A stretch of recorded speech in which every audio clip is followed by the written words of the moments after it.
রাত 12টার একটা ছোট ভৌতিক গল্প শোনো। একটা গ্রামে একটা পুরনো বাড়ি ছিল, সবাই বলতো রাত 12টার পর ওই বাড়ির জানালাগুলো নিজে নিজে খুলে যায়। কেউ সেখানে থাকতে সাহস করত না। একদিন এক ছেলে বাজি ধরে বল, আমি ওই বাড়িতে রাত কাটাব। রাত 11:55 সে বাড়িতে ঢুকল। সব শান্ত, ধুলো জমা, পুরনো আসবাব। সে হাসল, সবই গুজব। ঠিক 12টা বাজল। হঠাৎ করে ঠাস ঠাস শব্দ, জানালাগুলো একে একে খুলে গেল।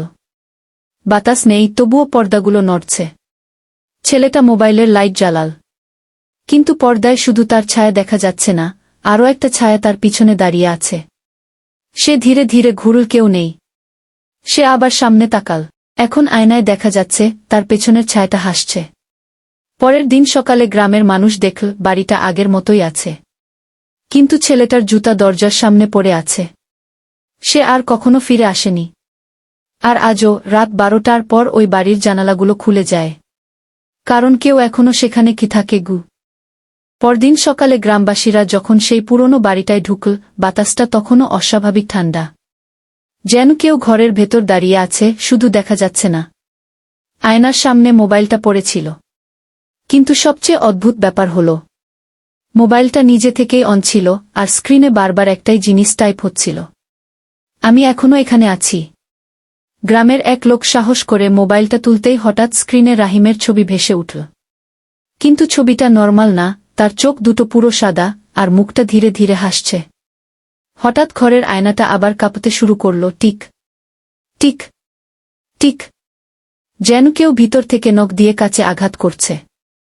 একজন চিৎকার করে বলল, বের হয়ে যা, এই ঘর ঠিক নাই। ঠিক তখনই আয়নার ভেতর থেকে একটা হাত আবার বের হল। এবার শুধু হাত না, পুরো একটা ছায়া ধীরে ধীরে বের হয়ে আসছে।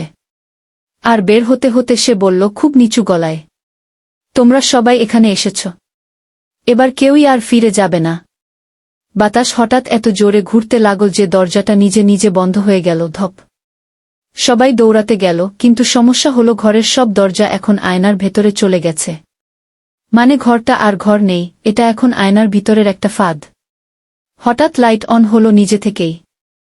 আর দেখা গেল সবাইয়ের পেছনে দাঁড়িয়ে আছে রাহিম। কিন্তু সে আর মানুষ না। তার শরীরটা আয়নার মতো চকচক করছে, আর চোখ থেকে পানি না, কালো কালি পড়ছে। সে হাসল আর বলল, এখন তোমাদের একজনকে আমার জায়গা নিতে হবে। তারপরই আয়নার ভেতর থেকে অসংখ্য হাত বের হয়ে সবাইকে টানতে শুরু করল। শেষে শুধু একটা শব্দ শোনা গেল, পরের গল্পটা তুমি বলবি।